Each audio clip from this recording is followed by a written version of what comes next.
Hey everybody, welcome back to another episode of Diary of a Woman with Five Damn Kids. I'm Tasha, I have 5 kids, and you guys are just gonna kind of listen to me rant about my week and pretty much what everybody has put me through. Y'all, we don't ever have humidity here. And look at this. I just took out my rollers and my curls are just fluffy and frizzy and messy and whatever. But getting ready to go hang out with Leah shortly. Take her grocery shopping, and she's gonna treat me to lunch. But y'all, my week was so long, and I didn't think it would ever end. Today's Labor Day, so we kind of chilling and doing nothing today. But we had a nervous breakdown yesterday. Well, not yesterday, but Saturday when I was at work. I literally, was ready to walk into the middle of the desert and just call it one and be like, I don't know who y'all new mama gonna be, but lose my number. That's how I felt. Yo, oh my God. So let me start with MJ. First off, everybody's got homework. And MJ has always been hard to do homework with him. And when I say hard, he needs a freaking tutor. Because MJ's smart, but his attention span is so... if you give him math, he can do his math. But, reading and, answering questions appropriately, it'd be like, MJ, don't take that much for you to do the kind of homework that they give you. This fool had a question. I'll give you an example. What's the neatest thing that you did this summer? What do you think that MJ said? Give y'all 5 seconds to guess. The neatest thing I did this summer. Not a hard question. MJ? Cleaned my room.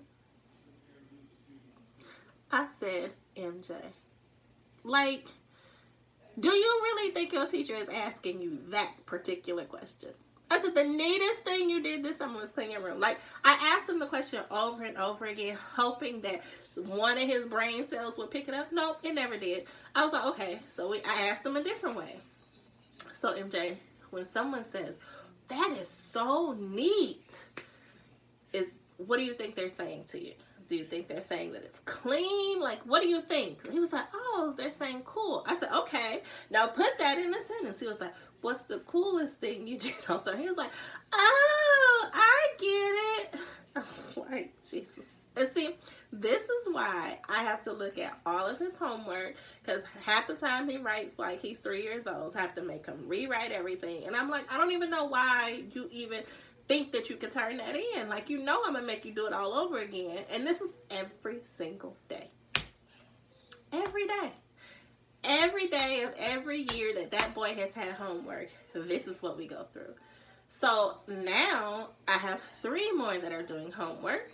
And so you have Jamiel, who has reading assignments that he has to turn in all the time. Then you have, and his reading is okay, so it's not bad.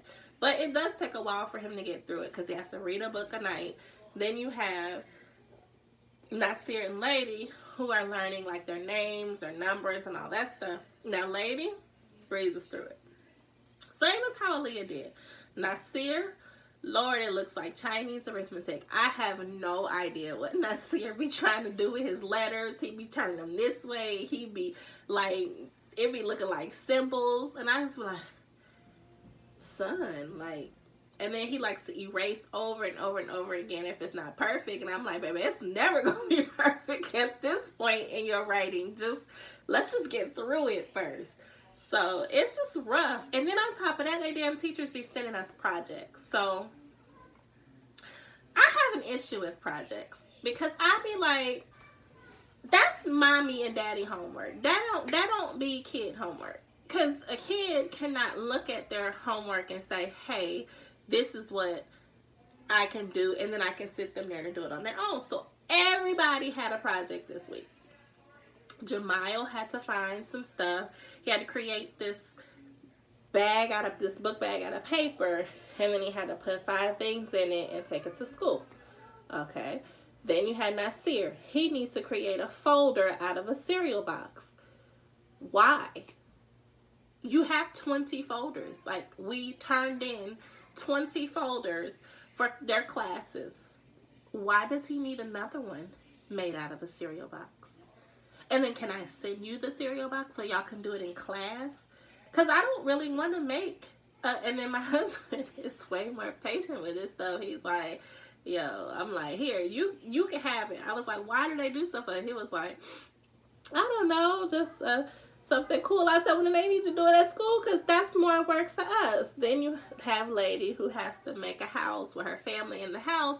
And I'm just like, I'm over it. I'm over homework already. So that was one thing. And I think I was more frustrated because it's fall, so I was trying to get out my new fall candles and stuff like that. So I was like creating, like finishing up the pictures for all of that. Everybody was sick this week.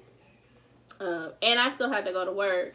So Lady is the only one. Everybody was sick, but Lady is the only one who's really affected because she has asthma. So I'd given her a couple treatments. Treatments didn't quite, like, they would get her there, and then she would still, like, she'd feel okay for a little bit, and then once it wore off, she was, you know, heavy breathing again and all of that. So, as you can hear, I'm always congested, but I'm way worse today. So, got her to the hospital, took her to my job, got her treatments done.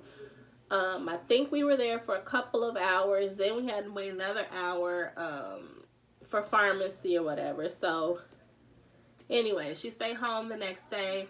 This fool, I don't know if y'all know what albuterol does, but albuterol just kind of kicks in your nervous system, makes your heart rate a little bit faster, relaxes your lungs, makes you breathe better, but it makes you hyper.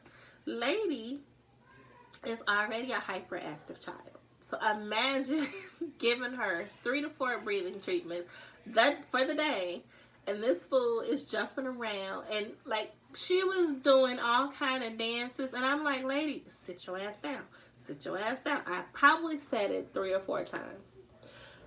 The last time I go in the room, this fool is jumping up and down, doing the shoot dance, just jumping, talking about, remember this? I said, girl, you don't sit your ass down somewhere. You know you can't even breathe.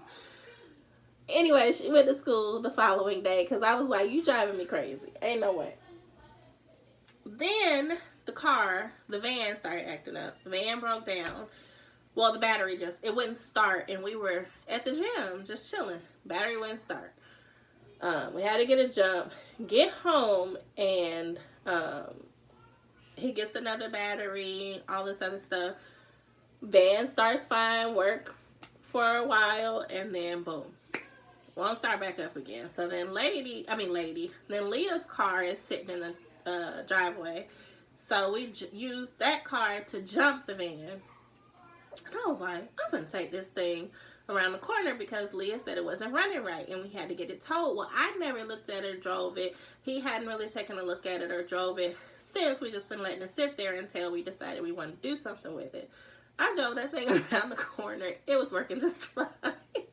So I said, I guess we're just going to use this because Labor Day today, so we can't get the van looked at, so until next week. So now Leah has got pressure like, I want my car back. I'm like, look here, your car is my car until the van gets fixed. Anyways, then we got to turn around. Oh, no. So then let me get to Friday. MJ, I'm at work. Oh, no. Before I go to work, I was sleeping. When I do 12 hours, I sleep before work. So, took me a nap. MJ, Mom, can I go play basketball? I'm like, sure. He goes to play basketball. I go to work. P texts me like, yo, MJ ain't back at the house yet. It's like 8:30ish. So I'm like, okay. So then, I think I was doing something with my patients, and I go back to texting him, and I'm like, is MJ made it home yet? He's like, no. So P has the other kids with him. Of course, we only got one working vehicle, so I didn't like he could just jump in the car and ride around and see. So I'm like, let me come home. So I'm freaking nervous. First off, because I'm calling MJ's cell phone multiple times. He ain't picking up his cell phone. Now I'm guilty because normally I ask him where he's going, who he's with, but because I was sleeping, like when my kids ask me something, sleep, you know how you be like, yeah, go. That's what I did. So I felt guilty, like, oh my God, I don't know where my baby is. A Mexican cartel done grabbed him. Some perv done grabbed my baby. Some slave owners got my baby. We are on like the border of Mexico. Like you can spit and your spit will land and hit Mexico. That is how close we are to the border. So I'm like, oh my gosh, they done sold my baby into slavery. I don't know where he's at. I ain't gonna be able to find him. Like, and then you're like, on top of that, I work in the ER, so we see so many abused patients, so many missing people. Like, it's not really a place where you see missing kids or anything like that. But as a mom, your worst case scenario has now kicked in. I'm calling Leah like, yo, normally when it hits about dark, if MJ ain't made it back, I'm always like, Leah, go get your brother. So I call her like, Leah, where does MJ normally be hanging out? So she told me I go there first before I even get home. MJ's not there. I'm like, Jesus Christ. I mean, and it is so, we don't have street light. It is so dark. And everything is like, I guess because I was sick and stressed out and everything else, everything was just on top of my shoulders. And I just wasn't thinking like, he's okay, Tasha, just relax. He's probably at his friend's house. Not me. I had went into complete crazy mama mode. So I get back to the house. Kids are already dressed. P has a dog. He's like, put the kids in the car with you. I get in the car with the kids. And I'm driving around looking for him. P goes up the street with the dog to see if he's at a couple other houses. Then by that time, the first house that I've stopped at, the kids and the mom have started helping us go to other houses looking. We go to the house, which is literally down the street from us. I knock on the door. This boy is chilling, playing video games, eating quesadillas and shit. And I'm sitting here like, MJ! And the boy's mom is like, well, I asked him, do your parents know where you are? I was like, it's okay. It's not your fault. He wasn't answering his phone. So I'm like, boy, I could kill you right now. I'm like, do you understand? Like I tried to get him to understand just where his mother was and how his mother felt about. I'm like, boy, you have to use your brain cells. I know you got a couple in there. Use them. Oh my God. I was a nervous wreck. So by Saturday, I had it between sickness and emergency room visits and cars breaking down and MJ ass being missing. I was supposed to go back to work that night, but it took me, don't open the door, mommy's doing the video. It literally took me 2 hours to come down from that feeling. And I was calling, I'm like, I'm coming back to work. She's like, no, stay home. So I ended up staying home. But when I tell you, my nerves are so bad. So I go to work. And I'm at work. And so I used to be a vegetarian. I was a vegetarian for probably about a year. I had my own garden. Me and P were doing it pretty good. But got here and we literally have, like, if you look at my backyard, it's a desert in my backyard. So I haven't even pretended to try to go back there and create a garden. And then there's no like coming from Atlanta to here, there's no vegetarian options if you just want to go out to just, a restaurant, a fast food restaurant. There's really no options. So long story short, I haven't even tried to dive into vegetarian or vegan or anything since then. And I mean, I feel bad, but I don't feel bad. It is what it is. Anyways, everybody, anytime they order here, it's always Mexican food. And I'm always like, y'all don't want to try something else? Like, there's a beautiful Thai restaurant. I'm like, can we have Thai? We tried Thai one time. We are never ordering that again. I don't want to eat that. I'm like, ugh. Like, they literally don't eat anything else. So it's like, unless it's Five Guys. And even though I'm not a vegetarian, like Five Guys, that's too much. I mean, look at the bag. It's just, the bag ain't nothing but grease. So I was like, I texted my husband. I was like, I want some fried chicken. I want some fried chicken and some collard greens. I was like, I'm fucking tired of tacos. Excuse my language. I was like, every time they order Mexican food. And so then he's like trying to rationalize with me. He's like, well, I have the kids.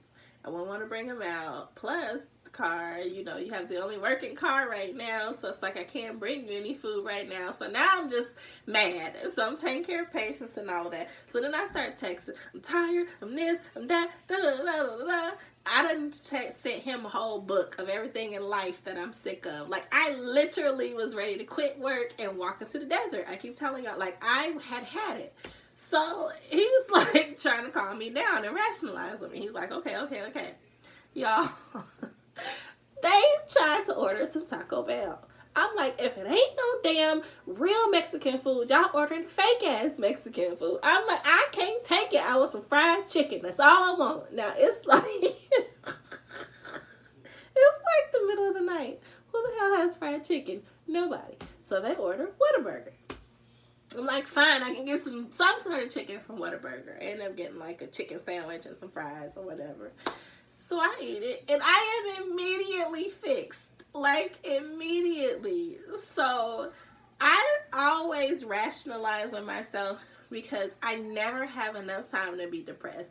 I always say depressed people have too much time on their hands because I'm always doing something. And if I'm not always doing something, I'm always thinking about something that needs to be done, or the kids need something, or something is like, I just don't have time to be depressed. So I'm like, either I haven't had enough water, I'm hungry, or I haven't had enough sex. There's only 3 options that's telling me something's wrong with my life.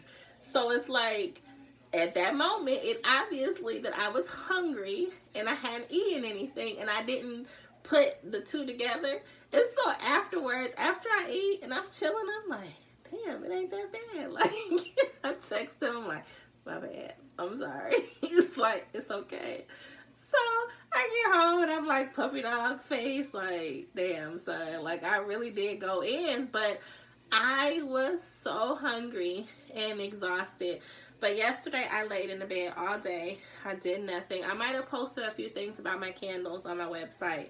Caught up on all my shows, Power, Insecure, Snowfall, and just chilled all day. So I'm refreshed for today. I still feel congested, but I am ready for the rest of the week. We have implemented twice a week that we'll sit down and eat dinner together. We did have that on Thursday, and it was funny because Jamal was like, what is this, Thanksgiving? I'm like, no, boy, it's just food. It's just regular dinner. And we're going to do it twice a week. Me and MJ and P did a spicy noodle challenge, but we did like a green screen in the back, so he's trying to fix the green screen or whatever, but I couldn't upload it because I got cheap-ass internet. Hopefully that'll be uploaded for y'all this week. But really, that's it, y'all. That was my week. I made it through. I am ready for next week. I'm not going to let it defeat me. Homework is not going to get me down. Hopefully, we are done with sickness. We can get ready for flu season. I'm going to hype us all up on some vitamin C and water so we all don't get too sick. But that's it, y'all. Thank you for watching, and I will see y'all in the next video.